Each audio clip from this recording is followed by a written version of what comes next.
Hello friends, class is Social Science Chapter 3. Why do we need a parliament?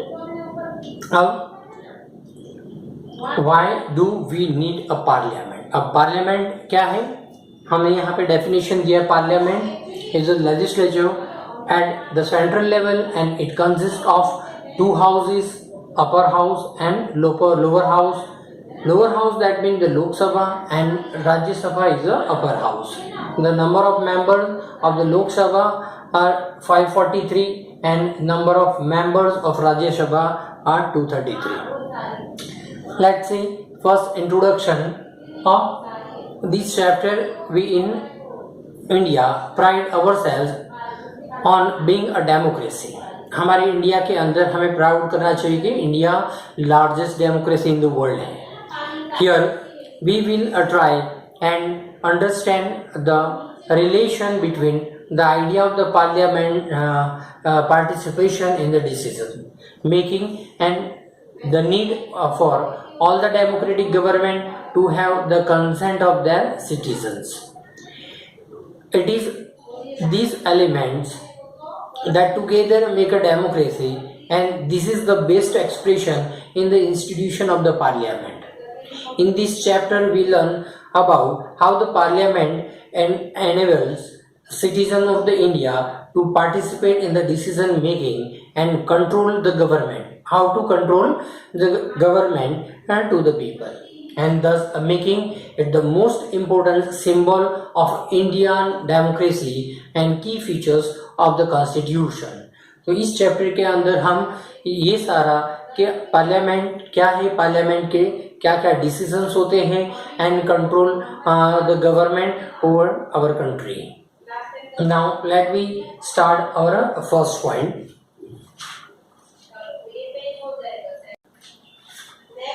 Why should a people decide for parliament?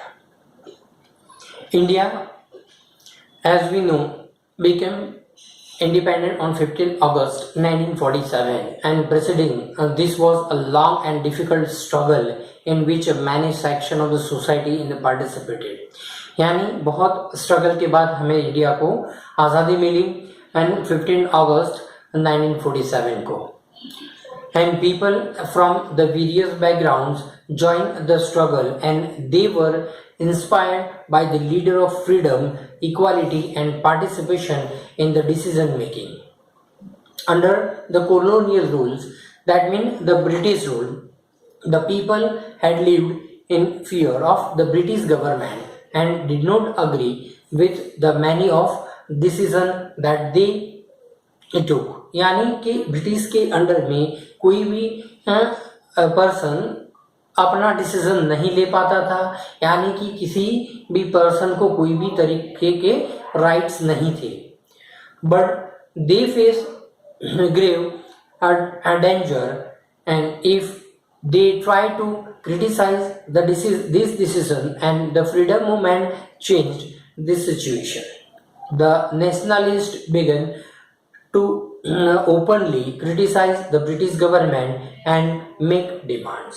हमारे nation के बहुत सारे जो freedom fighters थे उन्होंने अब हमारे नेशन को के सारे पावर की डिमांड की और हमें इस तरह आज़ादी मिली. बहुत सारे जो फ्रीडम फाइटर इसके लिए बहुत लॉन्ग स्ट्रगल लड़ी गई ब्रिटिशर्स के सामने, क्योंकि ब्रिटिशर्स ने पूरे इंडिया पे अपना पावर जमा लिया था उस टाइम पे. As far as back as in 1885, the Indian National Congress demand that there be elected members in the legislature with a right to discuss the budget and ask the question. 1885 में Indian Congress ने उनके member को select किया जाए. उनका एक committee form हुई, INC form in 1885. So यानी कि जब elected members in the legislature which right to discussion the budget and ask the question, और उस टाइम पे उनके जो बजट को लेकर वो उसके अंदर क्वेश्चन कर सकते हैं. So government of the India act 1909 allowed for some elected representations. तो इंडिया के काफ़ी मेंबर्स को उस टाइम पे 1909 में एक एक्ट लागू किया जिसमें इंडियन मेंबर्स को सेलेक्ट किया गया। While this early legislature under the British government were in response to the growing demand of the nationalist and they did, यानी हमारे जो नेशनलिस्ट हैं उनकी डिमांड बढ़ती गई, यानी कि धीरे धीरे हमारी जो कांग्रेस नेशनल पार्टी ने उसको लेकर बहुत सारे चीज़ को लेकर ब्रिटिशर्स के सामने फाइट स्टार्ट कर दी।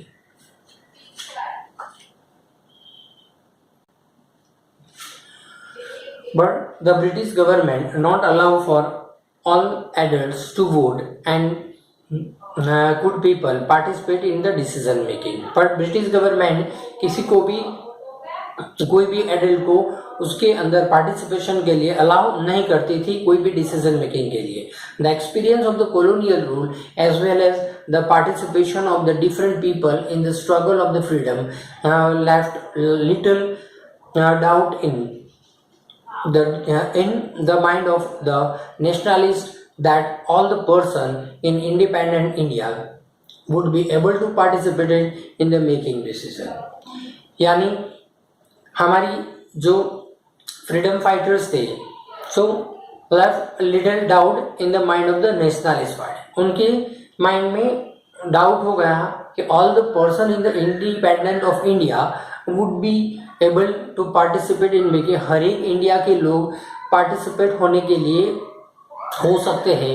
कोई हमारे नेशन, हमारी जो मातृभूमि है, हमारे नेशन के लिए हम वहाँ के सिटीजन को राइट है कि उनके नेशन के अंदर जो भी होने वाली सारी चीज़ उनमें या तो उनमें होने वाले जो रूलिंग उनके गवर्नमेंट के अंदर वहाँ के मेंबर्स होना जरूरी है।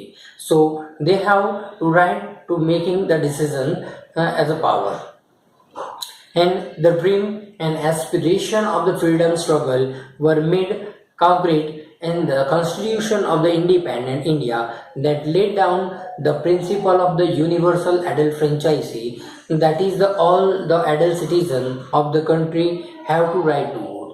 यानी कि जो हमारा फाइनली ये हमारा जो ड्रीम था वो आप बहुत कंक्रीट स्ट्रगल के बाद फाइनली हमारे हाथ में हमारा कंट्री आ गया। And then the principle of the constitution, हमारा कॉन्स्टिट्यूशन कंप्लीट हुआ और उसमें जो यूनिवर्सल एडल्ट फ्रेंचाइजी यानी कि अबाउ 18 ईयर्स को जो वोटिंग राइट्स दिए गए। Now next point, people and their representatives. The take of the point for the democracy is the idea of consent, that is desire, approval and participation of the people. It is a decision of the people that create a democratic government and decided about its functioning. यानी कि democratic government क्या है और उसके functioning क्या है। The approval of the end the participation of the people, उसमें किस तरह मेंबर सिलेक्ट किए जाते हैं और कौन who are the participated in the democratic government. Second, the basic idea in this kind of the democracy is that the individual or the citizen is the most important person, that in the principle the government as well as the other public institutions need to have the trust of these citizens। यानी कि हमारे जो basic idea kind of democracy के अंदर जो हमें basic rights मिलते हैं, फ्रीडम राइट मिलते हैं, आप अपने कंट्री के अंदर कहीं पे भी घूम सकते, फिर सकते, क्वेश्चन कर सकते हैं। तो ये सारे आपके जो बेसिक फंडामेंटल राइट्स थे वो सारे आपको हर एक सिटीजन को मिलते हैं। सो एज वेल एज यानी पब्लिक इंस्टीट्यूशन को, प्राइवेट इंस्टीट्यूशन, सबको ये बेसिक राइट है and they have to trust on their citizens. How does the individual gives the approval to the government one way of doing, and as you read in through the election. तो individual उनकी जो approval है हाँ to the government के, यानी कि government किस तरह उनकी इंडिविजुअल अप्रूवल्स देगी, and people would elect their representatives, लोग अपने रिप्रेजेंटेटिव को किस तरह सेलेक्ट करेंगे in the parliament, and then one group from the among these elected representative from the government, यानी कि कोई भी गवर्नमेंट कहीं पे भी कोई भी कंट्री होगा तो वहाँ पे भी एक ग्रुप फॉर्मेशन होगा, अलग अलग रिप्रेजेंटेटिव होंगे और किसको रिप्रेजेंट करना है it is a depend on people. पूरे जो एडल्ट फ्रेंचाइजी के थ्रू जो वोटिंग राइट्स होगा, वोटिंग के थ्रू कोई भी रिप्रेजेंटेटिव सेलेक्ट होगा। So the parliament which is amid all the representative together and control and guide the government। तो पार्लियामेंट क्या करती है कि जो भी रिप्रेजेंटेटिव है उन गवर्नमेंट को parliament it controls and guide the government. So parliament is the body, तो वो एक बॉडी है जिसकी वजह से जैसे कि लेजिस्लेटिव बॉडी, एग्जीक्यूटिव, तो ये जो है तो कंट्री को गवर्निंग करने के लिए, कंट्रोल करने के लिए, गाइड करने के लिए it is a necessary for the parliament. तो पार्लियामेंट किसके लिए जरूरी है? हमारे कंट्री को गाइड करने के लिए and over control over the country in the sense of the people through their chosen the representatives forms the government and also control it। यानी इस तरह गवर्नमेंट हमारे कंट्री पे और उसके जो रिप्रेजेंटेटिव है वो कंट्रोल कर सकते हैं। Now next point,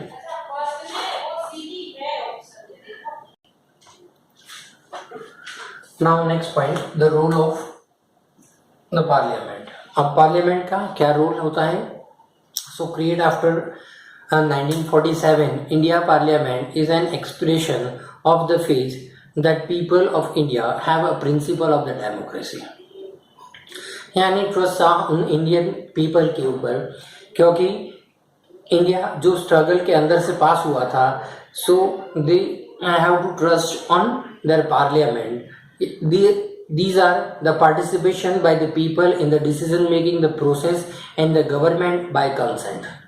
The parliament is a system has immense power because it representative of the people। यानी कि जो पार्लियामेंट सेलेक्ट होगी या तो पार्लियामेंट के कोई भी रिप्रेजेंटेटिव सिलेक्ट होंगे वो they are depend on over the peoples, यानी पीपल ही उनको सेलेक्ट करेंगे। हमारे कंट्री के अंदर, हमारे कॉन्स्टिट्यूशन के अंदर ये सारी चीज़ों को मेंशन किया गया, यानी एडल्ट यूनिवर्सल एडल्ट फ्रेंचाइजी के थ्रू वोटिंग राइट्स दिया गया और उसी के थ्रू इलेक्शन होगा और through the election the parliament body is selected. The election to be parliament are held in the similar manner as they are for the state legislature. The Lok Sabha is usually elected once every 5 years, यानी हमारा जो every 5 year election होता है।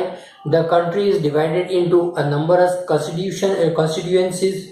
तो हमारी जो country है अलग अलग कॉन्स्टिट्यूएंसीज में डिवाइड हुई है। As shown in the map के अंदर हमने ये सारी चीज को देखा है, यानी अलग अलग जो प्रोविंस है। So each of this constituency elected 1 person to the parliament, यानी हर एक प्रोविंस के लीडर्स को यानी रिप्रेजेंटेटिव को पीपल सेलेक्ट कर सकते हैं through the voting. The candidate वो contest the election and usually belong to the different political parties with the help of the table below। let us understand this further। हमको यहाँ table दिया text book के अंदर, जो 1984 में जो result हमारी जो 8th लोकसभा इलेक्शन हुई थी उसके अंदर टोटल नंबर ऑफ मेंबर्स और उसके बारे में पूरा टेबल दिया है। नेशनलिस्ट पार्टी और स्टेट पार्टी दोनों के, उसमें हमारी जो नेशनलिस्ट पार्टी है उसमें Bharatiya Janata party BJP they have 2 members। Communist party of India CPI it has 6 members and communist party of India यानी मार्क्सिस्ट यानी कि CPM it has 22 members, and Indian Congress Socialist ICS, it has 4 members. Indian National Congress INC, it has 404 members. Janata Party JNP, it has 10 members. Lokdal, it has 3 members. So here given the national and the state party, it has a total number of the members selected by the peoples are 514 members, and another are selected by the presidents. So these all and making the all Lok Sabha election. ये Lok Sabha election के अंदर हमने पहले ही बताया है कि total number of member of Lok Sabha 543 है और राज्यसभा के 233 मेंबर्स है। तो अभी इसके बाद हमारा जो नेक्स्ट पॉइंट है उस पे आते हैं हम। ये इलेक्शन हमारी जो पार्टीज होती है, different party are participate in the election and these candidates become the member of the parliament, and these MPs, that mean member of parliament, together make up the parliament, and once election the parliament have taken the place, अभी और parliament के अंदर जब वो win होते हैं तभी उनको सीट मिलती है, यानी कि वो सिलेक्ट होते हैं as a member of MPs। Opposite party भी होती है but after winning it's a fixed seat और वो मेंबर ऑफ पार्लियामेंट बनता है। The parliament need to perform for different function. तो पार्लियामेंट के भी बहुत सारे फंक्शनिंग होते हैं। सो देखते हैं हम आगे, नेक्स्ट हम उसके फंक्शन भी देखते हैं।